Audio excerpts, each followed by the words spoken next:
One murder every 30.5 minutes. One robbery every 1.7 minutes. One assault every 21.7 minutes. And over 85,000 active missing people. Crime happens anywhere and anytime. Thousands of unsolved cases causing time to stand still for its victims. The crime clock is ticking. The alarm has sounded. It's time for crime time. And it is. It's time for crime time. I'm Jerry Dean, and we have Stacy Smith and Sarah Block with us. Hi. Hi. And before we begin, I wanted to remind everybody, if you're looking for us, to go to our Crime Time Facebook page, and you will find us there, and you'll find links. We're also on Spreaker.com for the podcast, and also YouTube. So you have a choice. If you want to listen to the audio and download it, you can go to Spreaker or iTunes or get our RSS feed and listen to us that way. But if you want to watch us as we're doing the show, you can go to YouTube, and we have both there, the audio and the video. So make sure you check us out on YouTube, subscribe over there, and you can listen to us or subscribe everywhere that you find us and become one of our followers so you can catch every show, right? We don't want to miss anything. You never know what we're going to be talking about. Don't want to miss it. I know. I wanted to go back and talk about the Andrea Knabel case. We had a lot of people that sent us messages regarding that case and gave us some information about it that we didn't already know or wanted to remind us of things that was going on with that case. One in particular is Lisa. She left us a message, and she says, I enjoy listening to you guys. Oh, thanks, Lisa. And she says, but her name is Andrea Knabel. So you do say the K. And it's pronounced as it's spelled. And she wanted us to also know that Andrea left and came back the next day to get her car that broke down on the expressway back in January. And it was totaled. It had been snowing that night, so no one knows if it was a snowplower or who it was that hit the car. That was a hit and run, right? That was the hit and run. Not that she was in the car, but she was it got hit and run when no one was in the car. That explains. Right, yeah. I think we mentioned the hit and run, but that we were just meaning that's why she was didn't have a vehicle and was having to, try to get a ride from someone because her vehicle was out of pocket because this hit and run. And so that's created some issues for her for work. And I think that was one of the things that they thought maybe contributed to some of the hard times that she was having. And so it sounds like a lot was kind of going on with her. And then go ahead, Sarah. Oh, yeah, I was going to agree. Just a lot of bills, and then that impacting you getting to your job and getting your kids around. And when you're a single mother and you're trying to make, everything come together, I'm sure that this was a biggie for her. Yeah, I know about when your wheels are gone, that's a major when you live in Texas. Definitely. Yeah, for sure. And then we got a message too, some emails, and one of them they don't want to say who their name is, but they also told us that Andrea's kids are with their fathers and one of the stepmoms, and that Andrea had them every other weekend. It says Holly Crick, who was a good friend of Andrea, was missing around the same time last year. So she said she left on her own with a boyfriend and that MIA did not find her, although they did take credit for it. And there's a little bit more about Thomas Smith and the music videos that he's did, and that is about it that I wanted to share with everybody. But the other part is we actually heard from Nancy, the founder of Missing in America, who's out there looking for Andrea. Nancy left some messages for us, and I wanted to read what she had to say to everybody. One of the posts she put on here for us, it said, first off, it's Jennifer, not Jessica. And she's talking about Jennifer Klein. Yeah, I did call her Jessica. And we found out, I realized after the show that I called her Jessica when it was supposed to be Jennifer. But Nancy goes on and says, second, you're missing key facts here. when Michelle Hooper contacted me, and she's talking about the hoax regarding Michelle Hooper was actually Jennifer Klein. And she says, when Michelle Hooper contacted me, she provided 1 year proof of her trying to get DNA done. No one helped her. As a person who gives a voice for the missing, she provided me very good possible evidence. All she wanted was a DNA case. All we wanted was a DNA case. They gave her 4 DNA tests. The last test, law enforcement, as per Michelle, told her she was 100% match and provided an audio of it. After that, red flags went up for me, so I called the detective interstate that was handling the DNA process. After speaking to him, I was informed he was declined telling her that. So evidently the detective says, no, he did not say that to Michelle. Third, the PI, and that would be Tracy Leonard, right? Yes. Indicates the reward, he offered it out of his pocket. So Tracy is the one that came up with $1,000. Remember we were talking about that reward? Yes. Yeah, Yes. we were curious about that. So please get your facts straight before slandering people. I don't know that we've slandered anybody, but that's her opinion. No one has any fundraising. The reason they searched my husband's home is because, and she's talking about Thomas Smith, is because someone called in fake a tip. Remember we were asking why or who did that? Yeah. She's saying the reason they searched my husband's home is because someone called in a tip. Wow. Well, and we also, or I didn't realize, and I think we mentioned, we talked about this earlier, is that, we didn't realize that, maybe that the husband and Andrea could have possibly been friends before. So this might have been a natural place for them, to check. I mean, if they, if she had just went to visit because maybe, they were friends and that's some place that she would have went, if she was upset, and it sounded like she was. But aren't Nancy and Thomas at the same residence? I'm not sure about that. There's I'm looking had split up, but I mean, I would definitely need to check on that because I didn't think they were together anymore. Yeah. So she says Thomas was arrested for back child support. Everybody kind of knows that already, Right. and that he got out the next day. And I also had some information that someone who got him out, but I don't think I'm going to say that person's name right at this point in time, because if they want everybody to know that they bailed out Thomas, they could say it themselves. Right.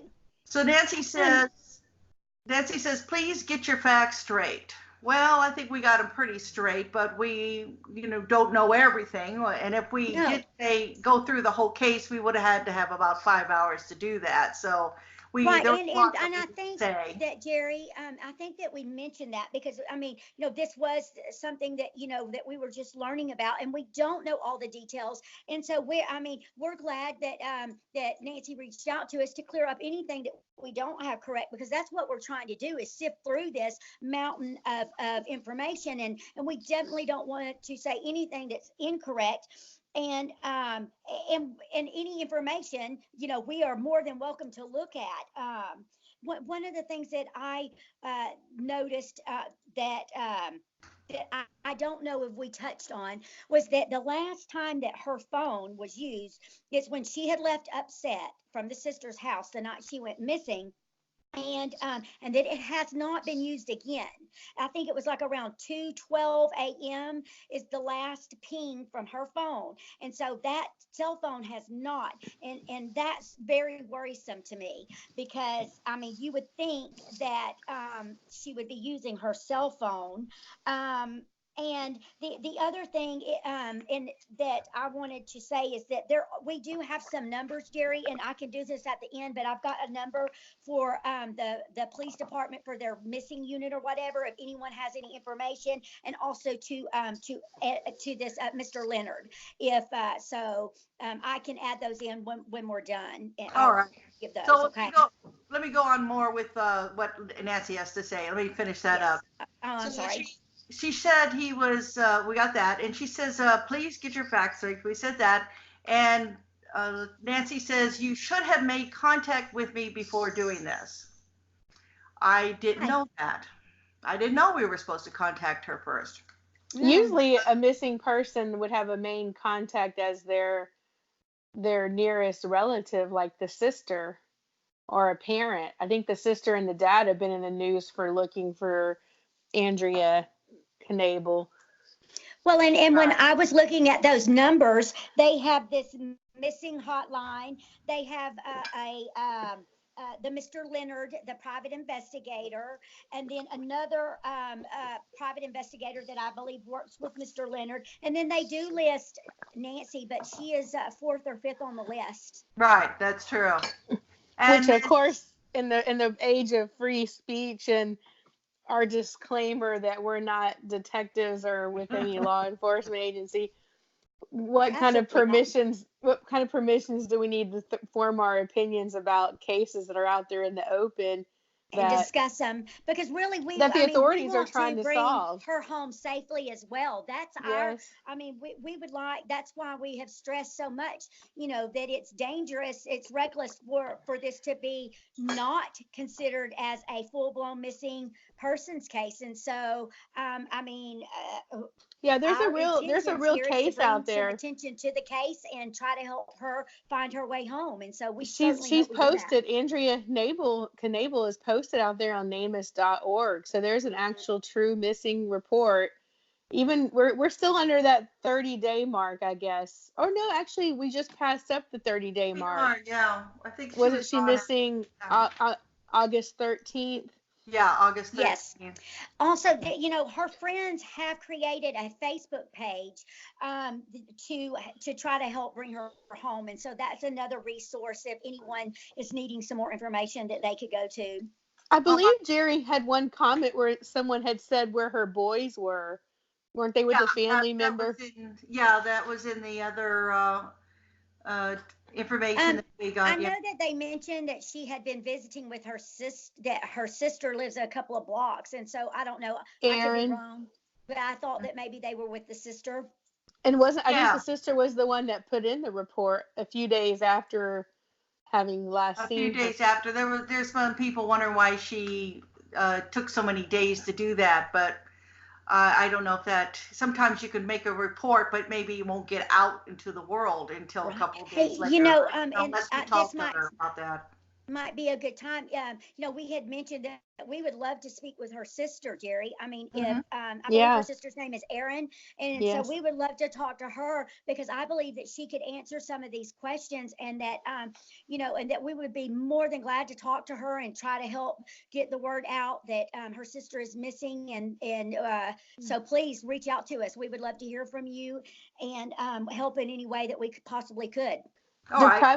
Do private investigators generally talk to people asking about cases, or they tend to be more just what information they put out? I don't know. I don't really know, but Mr. Leonard, we would love to hear from you. And I mean, it seems like you're doing some good work. And I believe I was the one that had said something about the actual reward. And I mean, I think that someone who donated $1,000. I mean, that is great. What I was trying to say, the only thing that I was implying was that amount, it was, as far as other rewards, is low. And so I didn't know if other people had not been asked to donate. And so, no disrespect at all to Mr. Leonard, who was offering that reward. And I hope that something comes through. And speaking of Mr. Leonard, he did have some type of thing he put out there, a post where he was making a reference to not having any affiliation that questioned any money being gained. Right. Yeah, exactly. I mean, and I think Jerry said the last time that she felt like that he was very well thought of, and that no one had any kind of questions or concerned where his intentions were, and so I think that was worth mentioning again. So if there was any kind of misunderstanding there, I'm glad that was brought up. Right. All right. Let me finish what else she said here. Nancy says, when you're bullied, you get tired of being attacked with slander and lies. Yes, I may have not gone about things in the past Yes, I may have not gone about things in the past the wrong way. So I think she means, yes, I may have gone about things in the past the wrong way, but my heart was always in the right place. The tip was a clear attack, meaning that tip with Thomas. I welcome you all to reach out, and you can, which I have. I've reached out to her and I haven't heard back from her. But she also left quite a few other posts here too. She says, on a side note, I like what you ladies are doing. So thank you for that. Thank you. And you know what, Nancy, it seems like that you do a lot of good work. I mean, you've worked hard to bring a lot of missing people home, and that seems to be where your heart is. So we appreciate that. It's a real compliment. Thank you. And she says there are 126 sex offenders in that area, and I think she's implying that could it be one of those guys could have taken her? I don't know. Oh, I certainly hope not.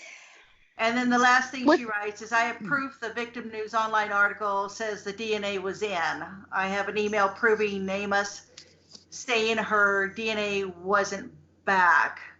I still don't know the outcome. I have an email proving Namus saying, it says name and then the other word us. I think she's saying, I think she is saying namus.gov.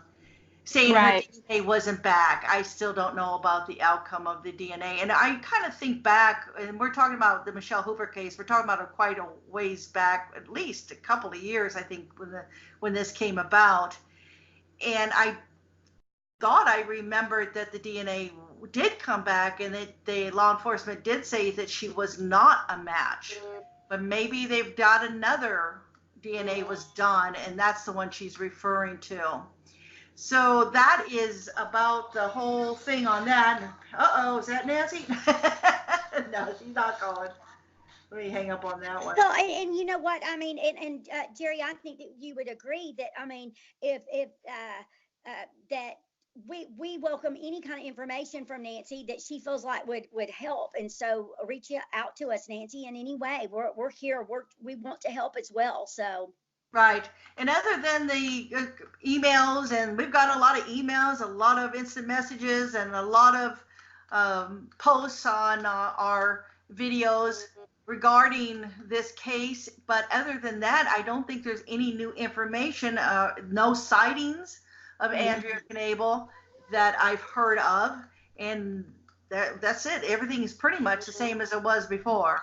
You know, that to me, that's the scary part, because and I think that I mentioned this to you ladies earlier, is that that worries me, that concerns me. We are at the 30-day mark. There has been no pings off of her cell phone. There's been no family members contacted, no friends. And you know, I think that maybe Nancy or Thomas or Mr. Leonard could tell us more about that. But it doesn't seem like that she's reached out to any of the people. Her sister, that they could kind of give us some information there. But the best that we can knowledge that we can gather is that she hasn't reached out to anyone, and so we're very concerned at this point. This is 30 days and no phone calls. 30 plus days, and what also I want to remind everybody is that when she left, this was in the wee hours of the morning, and she was upset and she was needing a ride.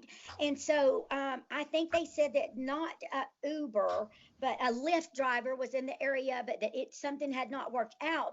And so I think what they're concerned about is maybe she had taken a ride from someone, out of maybe desperation, because she had tried several friends. She had tried to FaceTime a friend.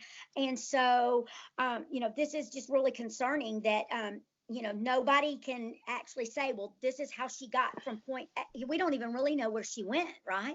So I didn't even know if it was confirmed if she took a Lyft or an Uber. No, she didn't. What I read from heavy.com was that she had tried to get a ride from friends, and that she had tried to FaceTime a friend, but of course they were asleep. And then she had tried several others, and that she had even tried to get like a Lyft ride, but that it did not pan out. That's one other detail I would want to know from the sister or from the friend Nancy would be, or anybody who has any idea about more of the basics that we're trying to cover, would be, okay, so she left her sister's house in the middle late night for a 2:00, around 2:00. Yes. young, beautiful, unaccompanied female walking on the streets, not getting a ride, or maybe trying to get a ride, but where was her destination?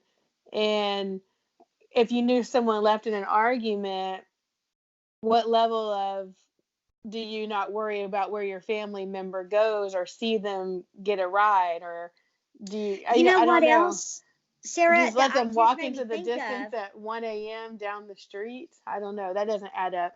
Well, because, and also, if she definitely wasn't going home, because that was just a few, I mean, they said that she just lives a few blocks from her sister. And so you could see where she could probably make it, a couple of blocks, but she really wouldn't need a ride if she was headed home. So she I was know. I clearly wonder if headed she could have someplace been. else. I wonder if she could have been heading to where her boys were. Well, oh, right. I assumed that her boys were there with her at her sister's, but I mean, that we should not assume anything. All Yeah. right. We are missing some basics. Yes, But if we're missing them, that means the general public doesn't know either, right? I Or would think. Well, and I did try to look over all of this information, so that I could get, so that I could try to get that information out there to the public, because I think that it will help.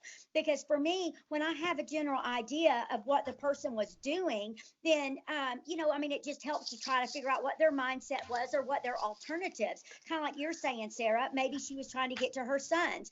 I was thinking she was trying to get home, but then that didn't make sense because she only lives 2 or 3 blocks from this sister. And so, I mean, she wouldn't need a lift ride necessarily unless it's an unsafe area that she didn't. But it doesn't sound like that, because it sounds like they're often out doing yard work. One of the articles that I read was that, her and her sister do a lot of stuff together, and that they generally talk at least every day. And so that, and They that sound do. close. Yeah, and that they do yard work and stuff together. And so that's concerning. If that sister has not heard from her, I mean, then that would, definitely alarm me as well. I mean, because, she's used to talking to her on a daily. yeah. Yeah. All right. Well, if you got any more information or anything, you can certainly give us a holler and we will look at it and then decide if it's important and relay it to the public, or if there's tips that you just want us to know to where we can do some more research and find out and maybe even lead to where she's at. That'd be great too. Okay. And Jerry, I do want to add these numbers. Okay. This Oh yeah, for let's do that. the missing, for the missing hotline, it's 502 574 5673. Or if you are more comfortable contacting Mr. Leonard, the private investigator, it's 502 618 9337. So please, anyone that has information, reach out. I mean, this lady obviously needs the public to get involved here and bring her home. And again, anyone watching the show, we're covering that case out of Louisville, Kentucky. Right. Thank you. Yeah. All righty. Okay. Stop recording. Thank you, guys. Bye. All right, let's go to the next one. I want to do a quick one on these two teens, and then I think Sarah said she had one that she wanted to talk about, so we'll do that one too. The Katy, Texas. Right. All right. I think mine. So we're gonna go to. Got to start recording it. So we have another case. I want to share this with you guys. I was looking around ever since we did that Stacy Richardson case where that was a teen. She was a teen when all that happened, where she said where she had her child and she said the child was stillborn. I was kind of looking at other cases with teens and stuff, and I ran across a couple of them. Oh, you're referring to the recent case with the verdict related to the Brooke Schuyler Robinson? Brooke Schuyler Richardson, that one that we did before, yeah. Okay. And where she, yeah. So now I'm kind of looking at this. I was looking at other teen cases and stuff like that, and there's a couple here that I thought was kind of interesting and want to tell everybody about. There's this young man comes from People. There was this young kid, 16 years old, who called 911 and said he thought his dad was dead. And he said that his his dog got his, like, and this is in quotes, dog got his like collar wrapped around his dad's throat. His face is purple and his heart's not beating. So the emergency came over and they picked him up and they took him to the hospital and he died 3 days later. So this teenager is saying that the dog got his collar, his leash wrapped around his dad's neck and choked him to death. I know. I mean, it actually, in first hearing it, it sounds just as lame as it sounds. I'm sorry. It sounds just as lame as one of my kids, if we did have a dog, telling their teacher, the reason I don't have my homework is the dog ate it. A grown adult, as long as he's not asleep or unconscious, or if you start having something wrap around your neck, we're pretty vulnerable creatures. We need to breathe. We need our esophagus or whatever.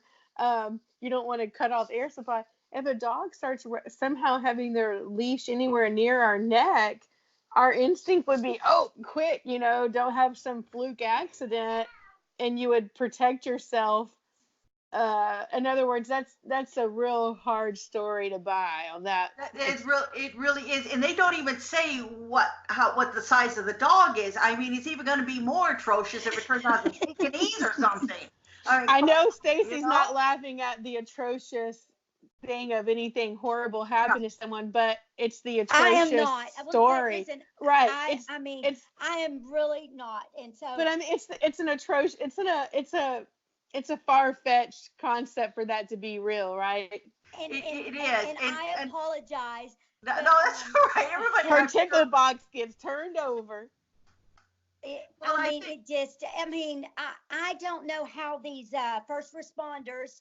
I don't know how they reacted to that, but this is the part. I'm speechless, really. I mean, I'm just kind of speechless at no comment. Well, I missed the first part, but the first responders, they found the dad, Bill Bishop was his name, in a leather chair.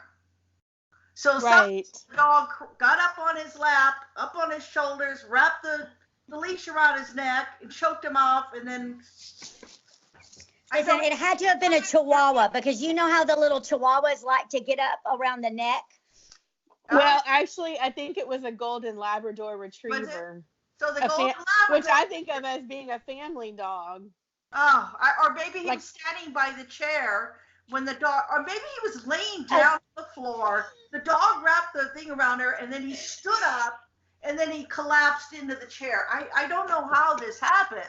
Sarah, the irony in what you just said about the Golden Lab, I mean, that is their reputation, right? I mean, when you talk about a kid dog, a family dog. You don't imagine a vicious dog. We're trying to get the giggles again over this thing. Well, I just imagine a lab having these amazing calls. He can maneuver his own leash. I am ashamed of myself. It sounds like a murdering lab. Because this gentleman did, something happened to this gentleman. And I mean, I know, crazy things have happened. And I realize that sometimes, really strange things happen. And so, you know what, I just want to, I don't know. I wish I was a CSI or something, because I would love to just try to reenact that scenario and see if there was any way possible that, if it was, because what they would do is they would take the leather recliner was sitting there from that angle, and they would look at one of those shows proving or disproving any kind of. Okay, so listen, we are reaching out. If there is anyone, that the Mythbusters. Oh, please don't try that at home. Please, someone do this. Please. No, we don't want to have that on our hands. I do. Inquiring minds want to know. Well, so like I did read that story when Jerry shared it with me, and when you recognize the context of, I believe the parents' divorce had finalized 2 weeks prior. And I think the girlfriend of the young teenager knew his disdain for his dad. There definitely had to have been high emotions and conflict already in that. It sounds like a strained enough relationship. So when you put that in context to some flukish, strange story, I believe they said the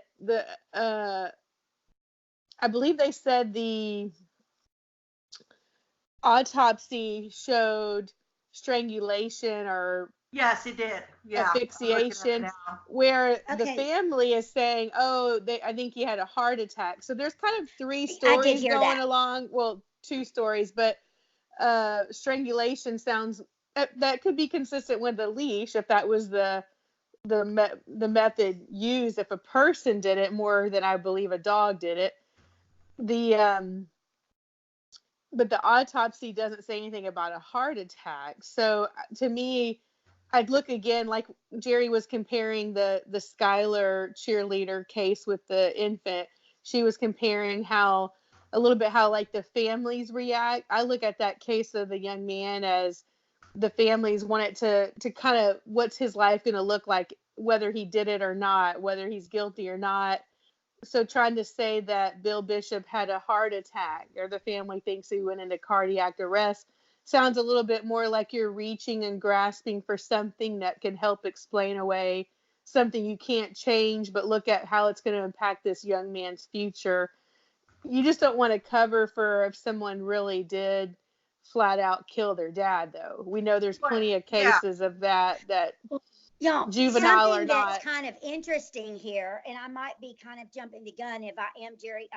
You can tell me. I understand that there is some other things going on with this case that it's pretty interesting. That they're trying to get some of the evidence that has been that's being used in this case thrown out, because they're claiming that the Durham police, that the investigator lied to get access to into the home and everything, and so that they misrepresented a document over some gold bars, and so that's this us. case Yeah, just keeps getting more bizarre, really. right. um, So now and that they have the. they got access to the home, the computers, cell phones, bank records, and so that all of this information could be thrown out if it was Oh, taken really? not following the proper procedure. So that's a shame. Well, that's the part I was going to tell everybody that's listening, that the son now is up on murder charges. And I guess they're trying to, I'm trying to get this page to go up. It's kind of stuck where it's at. Oh, here we go. Where you said about the gold bars. Oh, here we go. That in the affidavit, the investigators found a purchase order for gold bars, and there goes the page again, and they can't find those. It was something like hundreds of thousands of dollars in gold bars, Yeah, four and hundred they and can't sixty find the thousand. gold bars. They don't know where the gold bars are. Well, listen, it says here it says that possibly in 2016, Bill Bishop had sold these. That an attorney, Alan Sharp, who represents the teen charged with killing the 59-year-old developer William Bill Bishop, argues that the gold wasn't missing because Bill Bishop had sold it in 2016. So, But if and they so were that's how they grasping for, misrepresented Ah, that. there you go.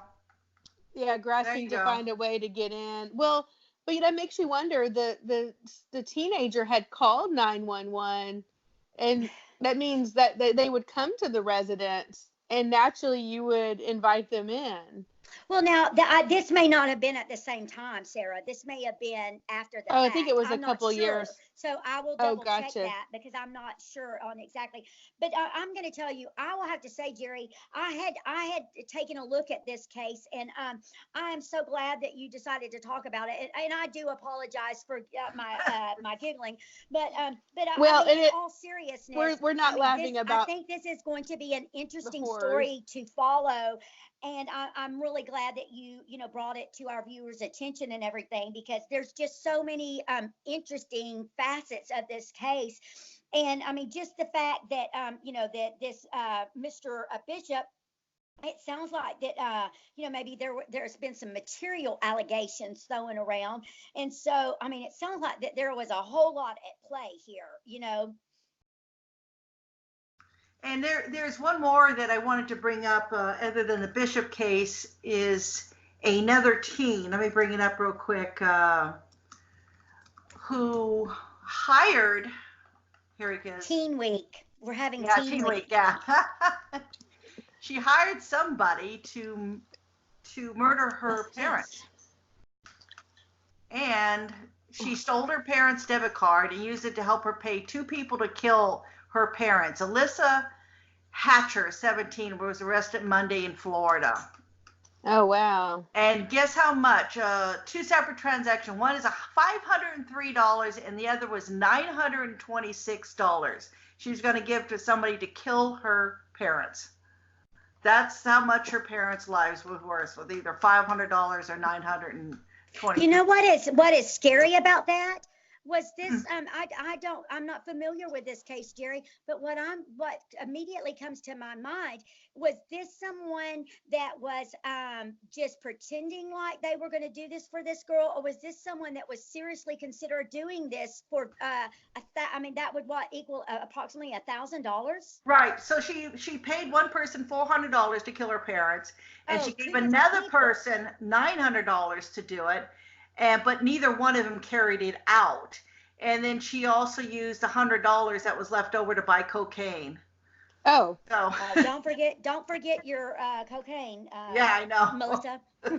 So she was so one of the people that she paid to do the killing actually went to the police and told them what she had done. So what was going on in her life that motivated her to want to get rid of her parents? Well, evidently they had a couple of dollars, and I guess she felt she was going to inherit that.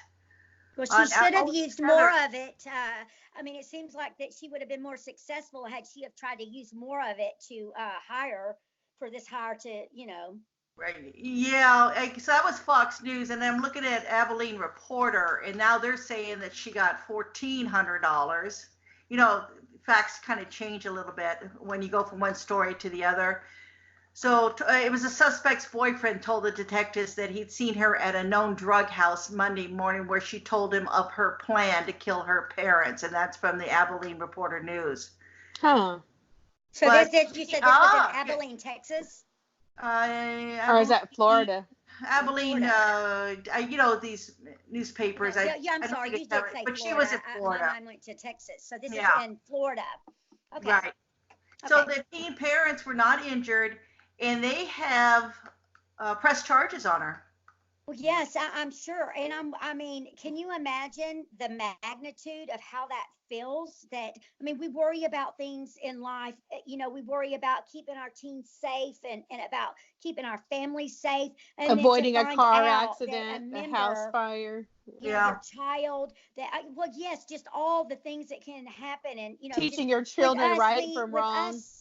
Yes. And then to find out that the thing that you're having to worry about is your own child trying to take you out. And I know this is not something new to to the public or to us here in America, but thank goodness they found out before she was able to go through with this. But that just really, my heart goes out to these parents because I don't know. I'm just trying to sit here and think about how these people are feeling. Well, how the heck do you ever trust your child again? I know. How do you ever get a good night's sleep? I know. You don't want the kid in the house anymore because maybe they'll do something again. It's one thing if they steal money from you. It's one thing if they stole the car from you. There's all bad things. But when you find out your house wants to kill you, how can you ever have? I know you're supposed to have unconditional love, but I'm sure that they're still going to love their daughter no matter what, but does it mean that they're going to ever trust her again or even and I wonder at that point, how old did you say this girl was, Jerry? She was 16. 17. Yeah, she paid she was 17. Okay. So, I'm wondering at that point, what happens to the parent-child responsibility. I mean, when you know that by having this child in your home, that you're putting yourself, and I don't know if they're siblings or what, but it's like, you know, that having this child in your home, that you could easily, harm's way could definitely, come to you or your family members. And so I'm just wondering, it does that, because as parents, we have the responsibility of financially providing for our children. That's just to mention the legal obligations, not to mention just, our other obligations that are, depending on what our personal beliefs are. But I don't know. To me, at this point, there is a dissolve of that at that point, well, maybe it's time for this 17-year-old to become an adult and have to start fending for themselves. Because, and I don't mean just turn your back and not, but possibly try to, is there help for that sort of thing? I don't know. What kind of help do you, therapy? Well, is that really going to make you sleep at night? In terms of all that parents do for that K through 12 age, or until they hit that age 18 of adult, 17 is pretty much near that end of what the parents can do in terms of the legal adult age. Right. And of course, trying it in law for a murder to hire plot, they may not look at her as a juvenile. Yeah, time to cut that cord. They took her. What I'm wondering about as well is, also, and these days, with a lot of, some kids go on to college and stuff. And so, you think, okay, well, at 17, she's fixing to be an adult, so she's out. But, if you're a parent that you're thinking in terms of, okay, my child's fixing to go off to college and this and that, it's really not that cut and dry. It's not like they turn 18 and then you're done. It seems like that when you have kids go on to college, that you financially, you keep, that responsibility is there. The current generation is very much kids lingering at home and maybe not motivated to get licensed, maybe not motivated for college, maybe not motivated to drive, maybe just kind of realizing everything's so dang expensive. Why do I need to leave my parents' house and their assistance with insurance and food on the table, and when I need new tennis shoes or a work uniform, or if they're working?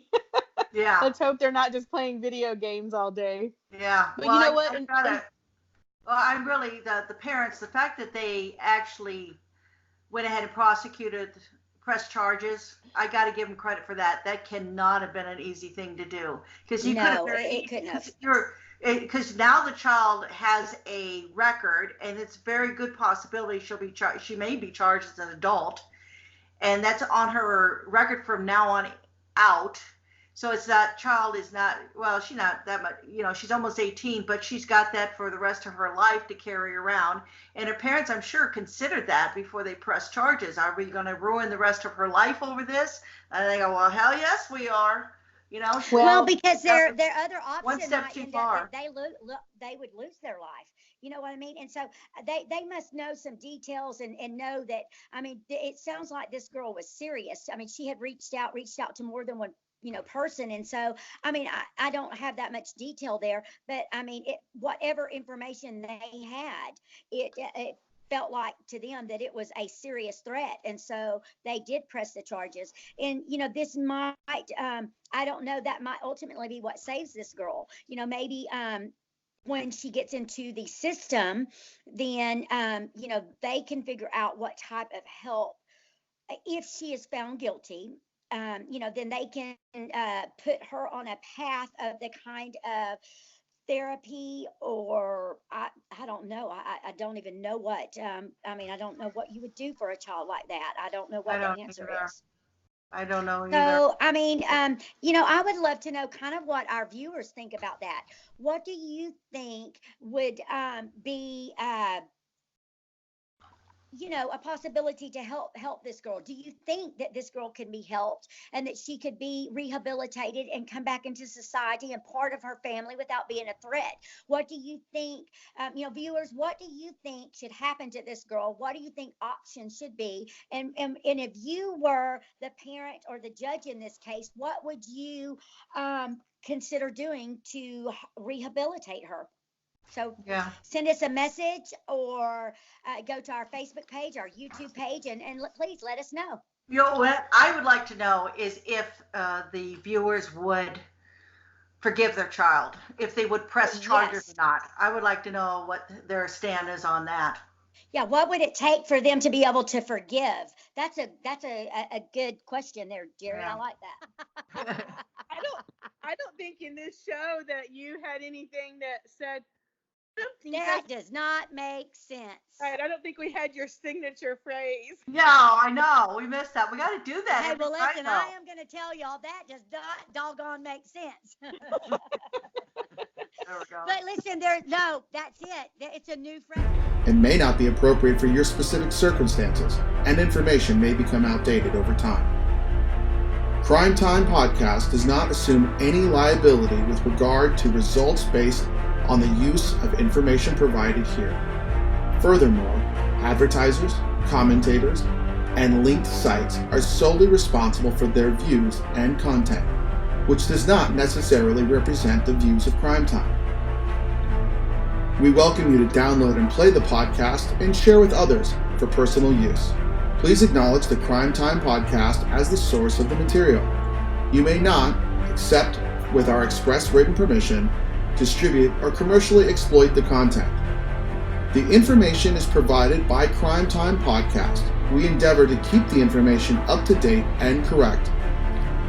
We make no representations or warranties of any kind, express or implied, about the completeness, accuracy, reliability, suitability, or availability with respect to the website or the information, products, services, or related graphics contained on the website for any purpose. Any reliance you place on such information is therefore strictly at your own risk. Thank you. And by all means, shove a few more words into these paragraphs so that I have to read complicated, comma-placed statements throughout the entire document and then try to record it in one take.